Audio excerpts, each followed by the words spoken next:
This is the Doubles Only Tennis Podcast, where you learn the best tips and strategies in the world to help you become a smarter, more effective tennis player.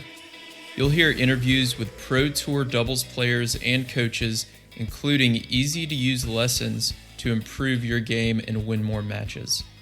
My name is Will Bocek, founder of the Tennis Tribe, doubles strategy coach, and host of the show.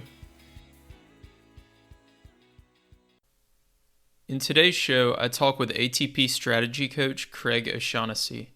So I met Craig back in 2018 and helped him out with some of his online courses. You can find those over at braingametennis.com. And he's really completely changed the way I see the tennis court in both singles and doubles. Craig is the strategy analyst for Wimbledon, the ATP, the New York Times. He was a strategy coach for Novak Djokovic for over 3 years and helped him win, I think, 4 or 5 Grand Slams. And he currently works with 4 ATP players inside the top 100, 1 WTA player inside the top 10. And we recorded this episode early on in the pandemic. I think it was back in April or May, and the Wi-Fi in Austin was really struggling a lot. So you will hear a few audio issues in this episode, but the content was so good that I really wanted to get it published. So just, bear with me on that if you can, and I think you'll still really enjoy this and get a lot out of it. Today we have Craig O'Shaughnessy, who is an ATP Tour strategy coach. Craig, why don't you kind of tell the audience about yourself? A lot of this is going to be doubles players who or USTA players may not be familiar with what you do on tour. So just real briefly, 30 seconds to a minute. So grew up playing tennis in Australia, Albury grass courts, 25 grass courts, just had such a magnificent time learning our sport there. Came over and played college tennis at Baylor University, and then got into coaching. So, a lot of you play at clubs, 3-5, 4-0, 4-5 level. I've done 2 decades of coaching you guys, and whether it's specific drills, one player out on the court working on their volleys or working on returns or doubles teams together. I love to do that, and even having 4 players play practice sets and coaching during that and videoing it. So now I specialize in strategy. I have a website, braingametennis.com, and I'm the strategy analyst for Wimbledon, the ATP Tour, the New York Times, and doubles is my gig. I love doubles, and I'm really happy to be talking to Will today and looking forward to sharing as much as I can with you. Awesome. So, I know the last few years, so you were on Novak Djokovic's strategy team. Last year, you started working with Berrettini in singles and helped his team bring him from outside the top 50 all the way to the ATP finals. So you're really, at least from what I've seen the past few years, known for your singles, but you do have 2 doubles courses on your site. I know you've worked with doubles players in the past. Yeah. Talk about your experience on tour with doubles as well. Yeah, I love doubles. I'm always encouraging the players that I'm working with to play doubles. I think Rajiv Ram was a guy that I coached for a while. He had drifted out to about 180, and the next year I worked with him and got him back inside the top 100. And I think that was around 2011. It was a while ago now, but during that run at Wimbledon, he made the quarterfinals and lost to the Bryans in 5 sets, court 1, really high-class, high-quality match. So doubles is something that I greatly enjoy coaching. In singles, strategy is, very specific. You've got 2 players. There's not as many things going on. Back at the court is a very big deal. In doubles, there's a lot more what-ifs. What if the lefty's playing the juice court? What if the strength is out wide? Should I go here? Should I go there? It's a lot of what ifs and a lot of scenarios. So when I'm coaching doubles, it's like, okay, if we have this set of players and maybe they're all righties and the weakness is here and the serve goes here, So you've got to get a lot more specific coaching doubles than singles, because there's just, with 4 players on the court, there's a lot more happening. So you nail those specifics down. You understand the percentages of the game, and there's a big reason why it's the number one played game over singles at club levels. It's a lot of fun, and it's a lot of fun to be out there on the court with your friends as well. So double strategy, right. I think we'll get more into here is it's a big part of my website as well. Yeah. That reminds me, there's one thing I always tell my readers.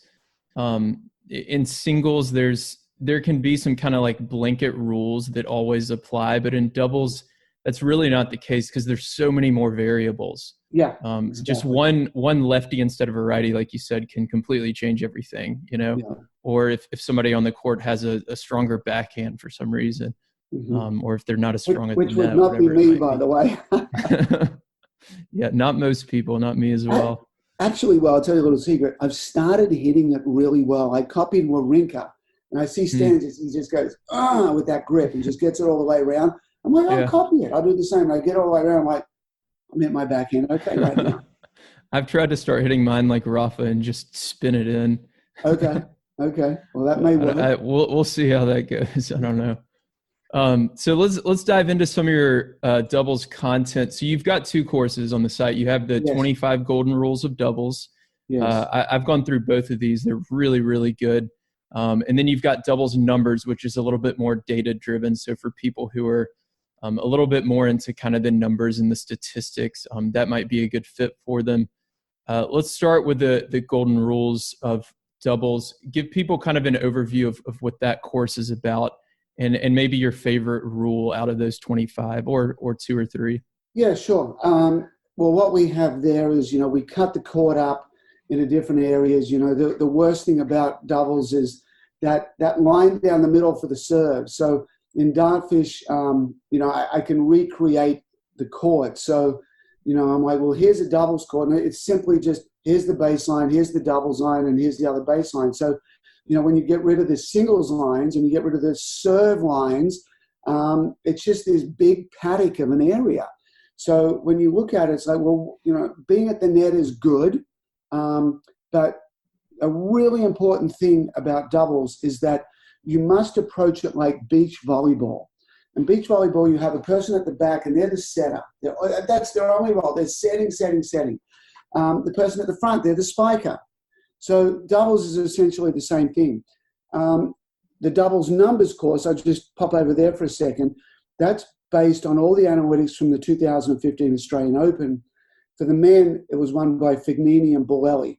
So importantly, those 2 guys, they stay back. They serve and stay back, and they've got good groundies. So, the old way of playing doubles and coaching doubles was, let's serve and get to the net. Let's have 2 at the net. And even with 2 at the net, you're staggered a little bit. The player, if the ball's over on the left, the player on our team that's a little bit to the left, they're the front and the middle player. So what I like to see there is that, who covers the middle area? When you get rid of all the lines, it's like, the worst way to think of doubles is that's your side and that's my side. The worst way. Right. You also have an element of I'm front and you're back. So Fognini and Bolelli are playing back, but they're still setting and spiking. The player that's back still trying to hit a ball to set up the player at the net. Before it was kind of 2 up, setting and spiking. Now it's 1 up, 1 back, setting and spiking. They both work. But once you get rid of the lines, it's like, okay, what's the best way to look at it? And I have these kind of angles that go across. So, you may be able to add a picture of that from the website. I'll add that below the video. Yeah. So, you've got this rectangle, but there's a line that goes across that basically says, if I'm the net player, I can go to the middle. I can even go to the front on the other side. If it's short, I'll go back a little bit, but if the lob is deep, my partner's going to get it. So this line really helps you understand what's my territory and what's not. And everything is predicated on an area that I call the center window. So the center window is based off this short video that I have. It was the Bryan brothers playing Ehrlich and Ram in Las Vegas 15 years ago. And I used Dartfish once again to create this window, virtual window, right above the net. So the way I measure it is like, okay, I've got to have the dimensions. So the width of an alley is 3'6". So we take off that center line, we measure one alley width there, we measure another alley width there. So we've basically got a 9-foot wide area, and again, we're right above the net. So we go 9 foot right in the middle of the net, and the height of the net in the middle is 3 foot high. So we go up another 3 feet. So we've got this 9x3 rectangle dead in the middle of the court, right above the net. Right. And when you watch this point, the serve goes through there. And right as it goes through there, I've created this virtual area. It kind of leaves a black dot. So it's like it passes through there and leaves an image. And the return comes through, and the next ball, and the next ball, and the next ball, and the next ball, and the next ball. It's about nine shots. All 4 players hit the ball, and every single shot goes through the center window. Right. So the important thing to understand for doubles is control that area. That area matters more than anything else. It's not the alley. It's not the lob. Initially, it's all about that center window. So that's a big one. It's kind of forget the lines and cover that middle area. And that video shows it very, very well. Yeah. I remember the first time I saw that video, I was like blown away. It was early on in my writing for the Tennis Tribe, and I had a small following here in Austin of some doubles players, and I would tell them, we don't need to be covering the alley so much. We don't need to be covering the alley so much. And then once I met you and started taking some of your courses, I saw that center window, and I was like, yeah, that's it. Like that's the thing I've been like trying to find. It really blew me away. So a couple things you touched on there. One is the 2 back. So you mentioned that players are starting to do that a little bit more on the pro level. And I guess I might be kind of challenging some of my own advice to get forward. I tell my readers, really get forward. And I've seen a interview with the Bryans recently who have said, especially on second serves, it's tough to serve in volley now because returners are getting so good at blasting the ball at your feet. So what is your advice for players who are at more that club level on getting forward versus playing 2 back? When should we do it? Yeah. So the first thing to understand is there's no wrong or right. We're kind of looking for a better, and a better may involve the skill set. So, over the last decade, volleys have been taught less. We have this idea that getting to the net in singles and doubles isn't so great. And if the volley technique is a little weaker and comparatively, the volleys are down, but the forehands and backhands are up. We're doing well there. So if you stay back and rip a ball, you're getting a little bit better of a shot against a little bit weaker of a volley. So that's one dynamic, is that I'd rather hit my big forehand versus your weak volley. So we have that certainly as part of it.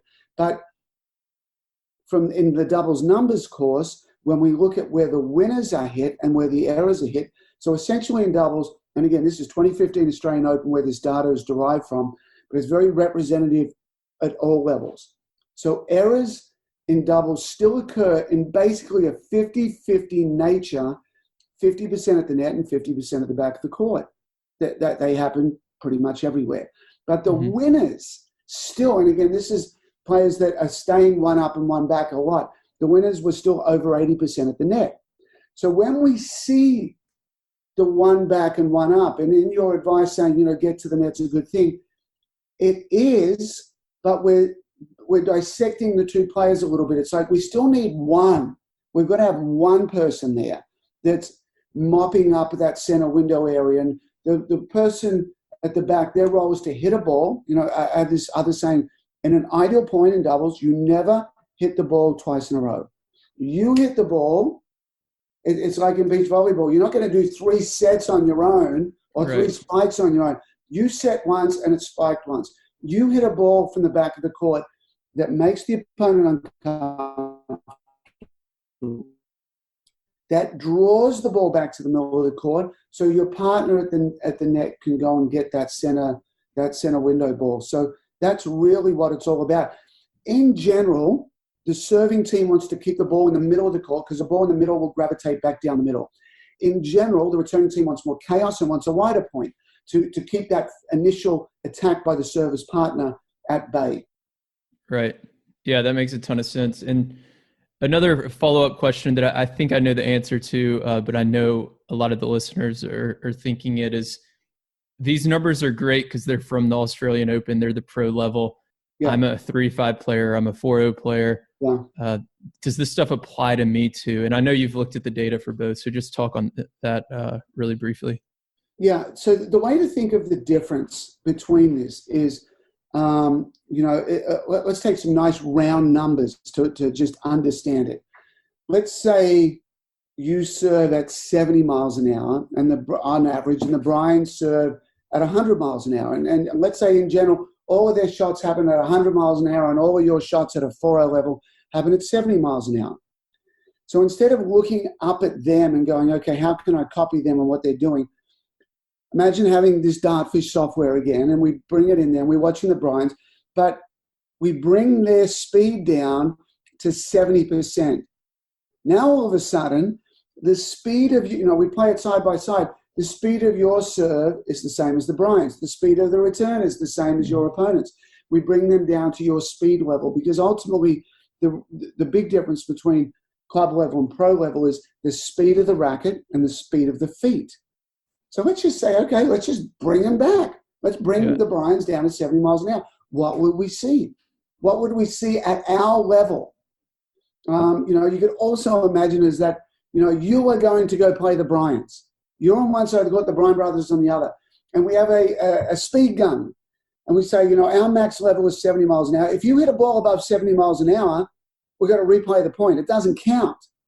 So now the Bryans have got to play at your speed. Mm-hmm. So now it's still the same patterns of play. It's still the server primarily going down the middle of the court. It's still the net player cutting into the center window. It's still the same patterns at your club as it is on center court at the US Open. It's not a different game. It's the same game. It's the same patterns. Yes, your skill level will be less. Yes, we've taken care of the speed level and brought it down. You'll make a few more errors, but run the same patterns. And a lot of this comes from, running academies all over the world with juniors and coaching adults. And, people would say, well, can you coach a kid, or can you coach a 3-5 or a 4-0 to copy the best patterns of play from the Pro Tour? I'm like, I don't know, but I can experiment and try. And I've had, again, 2 decades of trying and experimenting. I do it all the time. It works. Right. And we've got, I know you've worked with Warren over at Tennis Analytics, and he has the data on these 3-5 and 4-0 players, and it really doesn't change that much. The rally length is still under 4. Yeah. It really is about the same as the pro level. So it's really, really fascinating. So let's talk serve strategy. So again, we're a 3-5, 4-0 player. What would you say overall, what should be our game plan as far as serve strategy? How should we think about that? The pros, you're first of all, you're going to make more first serves in doubles than you will in singles. So, at the pro level, they're making around 62%, 61%. You want to be in between 65 and 70. The reason is you've got somebody at the net that's there to help you. So it's like a switch on your back. I like to think of it as like, I've got a partner at the net and I'm serving. When I serve and I make it, I flick that light on. They go, boom, I'm on. There's light everywhere, and they can play. They're activated. As soon as I put that first serve in the net, I'm turning them off. So now it's very difficult for them to help me. So yes, you want to make more first serves, and yes, you want to serve more at the body and middle. A serve in the middle will come back down the middle, and the service partner has first access to the center window. So that's a big one to start with. In the deuce court, most returners are going to return there because their forehand returns better. And most players will return in the ad court because they make more returns. So deuce court, you can serve body, backhand, and tee a lot. But in the ad court, you need some discovery to figure out where the weaker side is. Is it their forehand? Is it their backhand? Is it the jam? It's not as obvious in the ad court. But you're always serving to bring the ball back and set up the service partner at the net. And Right. you know, I remember coaching in Dallas for 8 years. I was at the T-Bone Racket Club there, and coaching men and coaching women. And you know, there'd be a serve go in, and the person at the net goes across and hits the volley winner, and they're all happy. They're like, "Oh, I just hit the volley winner. I feel great." And I bring them together. And I'm like, "Well, you know, you're the happy one at the net, but I'm only giving you 20% of the credit for winning the point." And they're like, "Oh, really?" And they're like, "Well, where does the rest go?" I'm like, "The rest goes to the server, because the serve jammed and brought the ball to you, and you just mopped up at the net." So, you know, it's always teamwork. It's always the back player making the front player look good. Yeah, exactly. Yeah, that's a good concept that I'm always trying to encourage my readers to think about is, you know, what happened the shot or two before the point ended, you know, whether it was a winner or an error, you know, what happened earlier on 1, 2, 3 shots before that actually set up that ending shot, and how can you do it differently if you lost the point, things like that. Awesome. So one thing you touched on is the ad side. It's a little bit more nuanced. There's a little bit more complexity to it.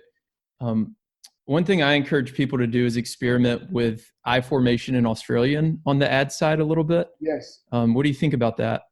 I would say Australian's better. So what the reason is, in general, the better returners playing in the ad, they're going to make more cross court, and in general, historically, the better backhand return plays in the ad. So, you know, I'm a lefty and I love to serve out there, and I can do well. But let's say, you know, typically we've got a righty. The righty serves to the backhand. The problem for the serving team now is you've got an upgraded backhand return coming back cross court a lot. The other problem is your righty partner at the net has got their weaker volley there. It's a backhand volley, so they can't do nearly as much with it. So the dynamic is return is better, volley is weaker. Not easy. And there's some big points. I mean, without no ad, if we just play normal scoring, it's 75%. No ad changes that completely.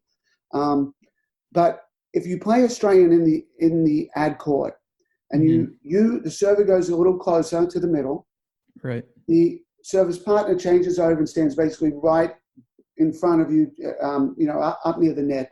Now, you've taken away the natural cross-court angle that the returner likes, so that's advantage for the serving team.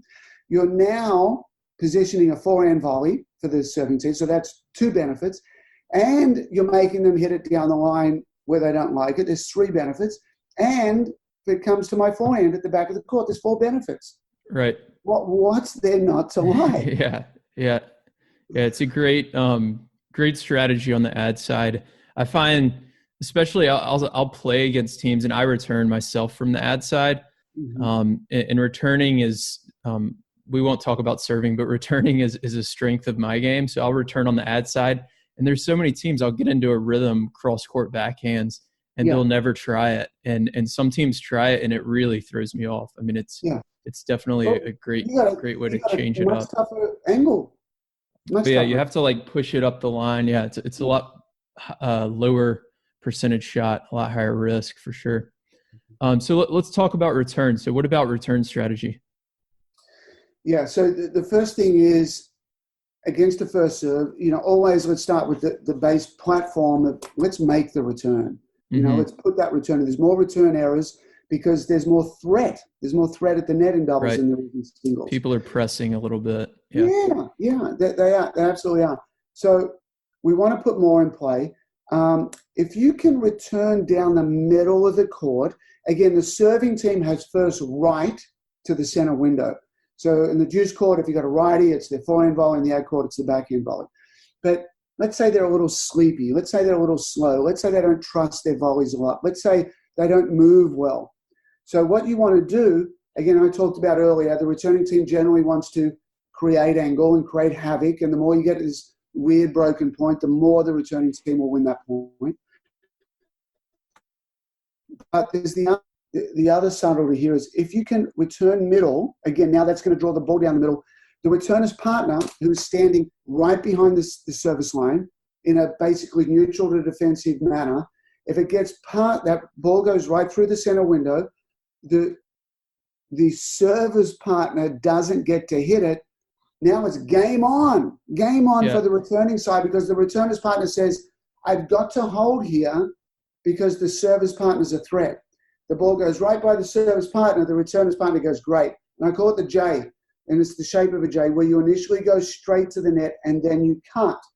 And so if you go too early, you're going to get beaten down the line. If you go to the line, you'll never come back and in a C, you'll never come back and get to the center window. So you do a J. Returner's partner gets past the server, you go in, you're faking like you're covering that, you're faking like, I'm not really a threat over there. And then right as they hit it, that's where you go to that center window area. So be aggressive on second serve returns, make a lot of first serves, get inside the server's head to figure out where they're serving, have a really good understanding of the net player and how much of a threat they are to poach. What I love to do, if you did this is an experiment for the people that are watching here. The first service game, do this for the entire rest of this year once we get back out on court. In the very first service game, I want you to take one of the first two returns straight down the line. I don't care if you win. I don't even care if you put it in the court. Because what you're trying to do is stop the server's partner being such a threat in that center window area. So first game, even first point, serve comes to you, go bang, straight down the line. You win the point, bonus. You lose the point, it's 15 love. But now, for the entire next hour and a half, the server's partner's like, are they going line? Are they going line? Are they going line? And right. Now you've opened up the center of the court for the remainder of the match. Right, absolutely. Yeah, it's tough to one of my favorite plays returning is actually when my partner's returning and I'm at the net. When I see, like you said, when I see that return go past the net player, I just jump on it and I'm all over the net, especially if it's a serve and volley player. He gets down to their feet. They have to lift it up. It's such a fun play as the returner's partner. Yeah. And a good strategy, to really kind of control that center window. One little thing with that, Will, was a lot of players, a huge mistake as the returner's partner they make is turning around to watch their partner hit the return. Yeah. And by the time their eyes come back, it's too late. So your eyes are, first of all, the player's serving, and then your eyes can come equal and call that line, but then your eyes go straight across to the service partner, and you're watching them. And as soon as it gets by them, you go and your eyes follow the ball and you go in. Right. So rarely in doubles should you watch your partner strike the ball. Yeah, exactly. Yeah, you're looking for that server's partner to start moving forward. If you see their eyes light up and then moving forward, especially if they're sitting on a forehand volley, that could be trouble. And that's when you kind of back up to play defense versus if they have a backhand volley, you can kind of stay more aggressive. One thing that my college coach, he was a pro doubles player and played at Wimbledon and stuff like that. He always told us to, it's kind of like the center window, but he always just said net strap, like hit it just over that center net strap. And that's kind of a good way to think about it. If you can keep the return low over that center net strap, it's a really, really good strategy if you can do it consistently, even if the opposing team is able to, if that net player is able to hit a few winners off it, it's okay. If you make returns consistently, you're going to break eventually. Yeah. And taking maybe a little power off sometimes and adding more spin to make it dip, make them have to hit up. Right. Absolutely. So a couple more common questions that I get from readers. So again, we're talking about this 3-0 to 4-0 level, a few 4 or 5 players. A lot of them have trouble with the lob, right? It's like, I'm trying to tell them, hey, get to the net, play up tight there. You can close out, hit some winners. They always say, but I always get lobbed. If I serve, then I hit a forehand, then I come in behind it, I always get lobbed. How do we deal with that? How do you think about that?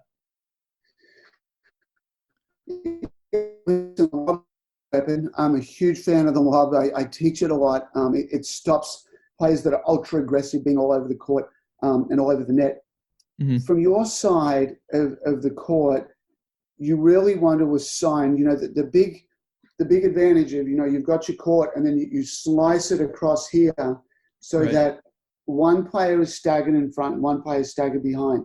So, I struggle with this playing a lot of doubles, in college and as a junior, and we, at least we have rules, but we make up a rules like cover your own lob. It's like, well, is that really, really true? I don't know if that's really true, but at least it's a rule. At least we've got something. So once we start, it's kind of a domino effect of what's the most important thing on the court. The most important thing on the court is the center window.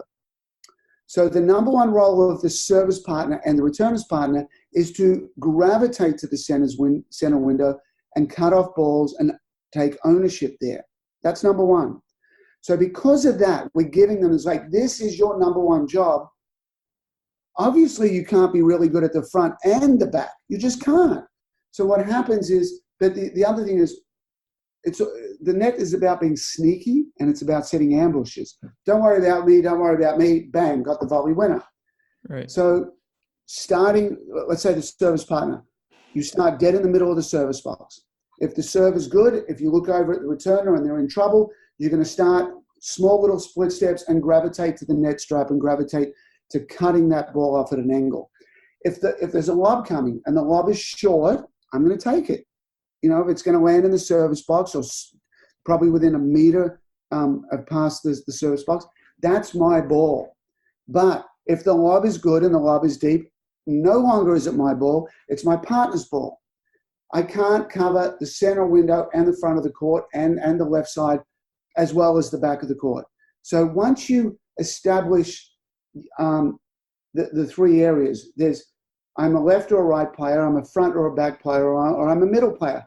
And what the 25 golden rules of doubles does is that the first thing we want to do is establish you and create some ownership for the middle. So once we create the middle, it makes everything follow on and say, okay, I'm a middle and a front, which means I'm not a back. So, if you find yourself getting lobbed too much in a match, it's possible it's one of two things. Your opponent's really good at the strategy, congrats to them, or you're just giving it away so much that you're too aggressive and you're telegraphing it. So if lobbing from an opposing team is a real issue, maybe as a service partner, you stand back a step and you cover that. It's like, well, I'm going to do everything I can to get this center window area, but I need to shut down this lob return or these lobs in a rally. The other thing is, lobbing is done from the baseline. So if somebody's a good lobber, why in the world are you hitting a return deep back to them at the baseline anyway? Lobbers don't want to be at the net. They're not going to serve them volley. They love to stay back. So hit it short. Hit a short, low ball and bring them in and shrink the court and make it shorter so that those lobs are going to fly out the back. Yeah, absolutely. The one thing you said that I liked a lot was you started to kind of prioritize things. And that's one thing, like we talked about earlier, how doubles is kind of complex and there's so many factors. We have to decide what's our top priority, right? You can't cover everything all the time. So our top priority's got to be that center window. And from there, we can prioritize the next thing, which might be, this team's pretty good at lobbing. So how are we going to handle that?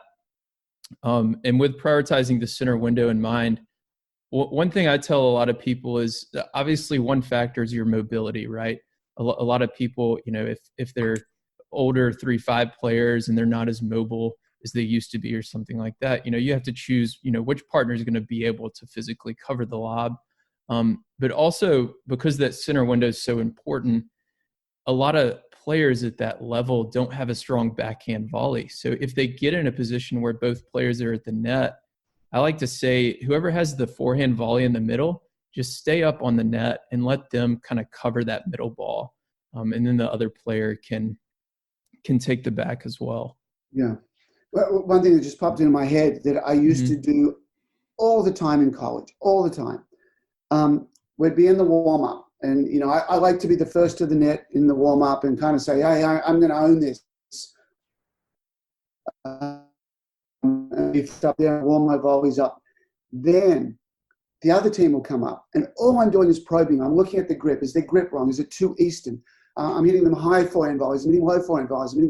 I'm probing to see where they're weak and where they're making errors and where the grip is. And then after that, when we go to serves, I turn around to my partner and I say, how good does your guy volley? And what we do is we establish immediately. So there's 4 possible volleys on the other side. There's the guy on the left I warmed up with, and there's the guy on the right that my partner warmed up with. So we find out of those 4 volleys, where's the weakest? And it's typically going to be a backhand volley from one of those players. Right. So what we then establish then is when we get in a rally and they're at net and I can hit the ball anywhere. Anywhere. I can go line, I can go cross. I'm going to hit, and my partner knows this now, which is even more important. My partner and I are both on the same page that when we get a ball that can go anywhere, we're going at that guy's backhand volley every stinking time. Right. And then before it's hit, I can already start moving in that direction. And you look at it, it's like, well, why is Craig going over there? The ball hasn't been hit. It shouldn't go there. It's like, no. In this situation, we're going to pick on that weak volley. So we won a lot of points by establishing who had the weak volley and knowing that when you have plenty of time, that's where you go. When I was at T-Bar, again, just popped into my head, I coached a couple of kids, Nick Plum and Stuart Kepler, and they played for Pierce High School. And it's 5'8". They won the state championship 3 straight years. The state doubles championship, 3 straight years. And everything we're saying right now, we put into those kids' games, and we would drill it again and again and again. This is when they're 15, 16, 17. And it was these concepts and these strategies that won them those 3 state championships. Right. That's awesome. Yeah, that's funny. One of the things I've developed myself over the past few years is, especially, I do the same thing. So pick the weakest volley on the court. But also if I'm playing a lefty, so if I'm playing against you and a right-handed player, before the point, I'll go up to my partner and say, hey, the backhands are in the middle or the backhands are on the outside, so that we know, if you get to the net, if both players get to the net, we're going to the backhand volley. So we're either working the middle or we're not going for an all-out winner down the doubles alley, but we're trying to, dip it at that backhand volley. Yeah. Just because it's so important, and especially at the 3-5, 4-0, 4-5 level, most players just don't have a strong backhand volley, especially if it's against a forehand ground stroke. It's just they're not going to be able to do much with it. So really good stuff there. So a couple of final questions before I'll let you go. These are kind of rapid fire questions. What's your favorite tennis book?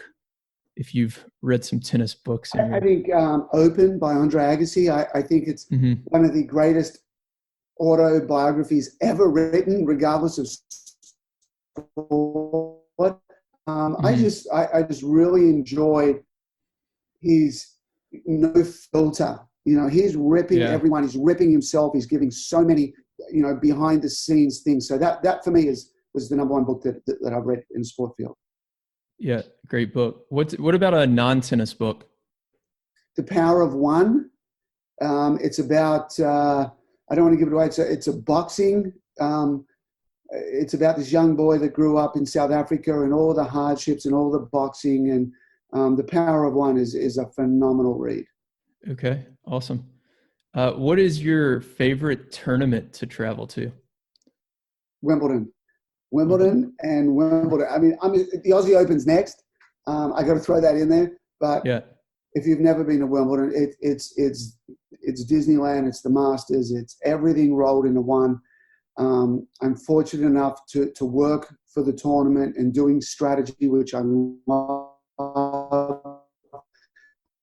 Grass, the grounds, every blade of grass is pointing in the right direction. The attention to detail is phenomenal. So that's, if you love tennis and you have not been to Wimbledon, change everything. Got to get there. You got to go. Not this year though. All right. So this one, You don't have to answer this if you don't want to. I don't want to get you in trouble. Who is your favorite player you've coached? Yeah, that's a good question. Who's the favorite player that I've coached? You know what? I've got to give, and this is a little bit of a funky answer. I coached this guy for one match.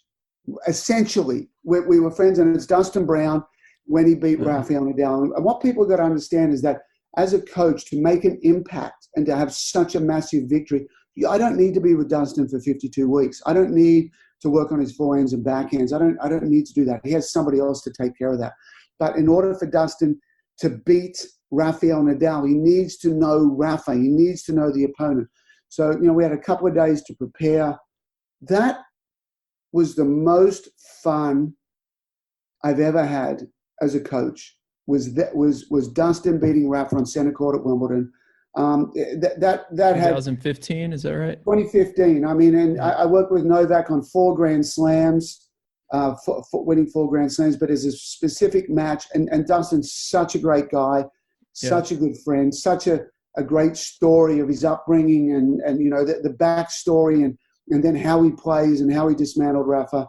That will probably go down as the most special thing that I had a part in that to help Dustin win that match. So that was an amazing day. Amazing. Awesome. Yeah, sounds fun. What's a story? This can be coaching on tour. This can be you as a junior player, whatever, a tennis story that you've never told anyone. A tennis story I've never told anyone. Or you've never told the public.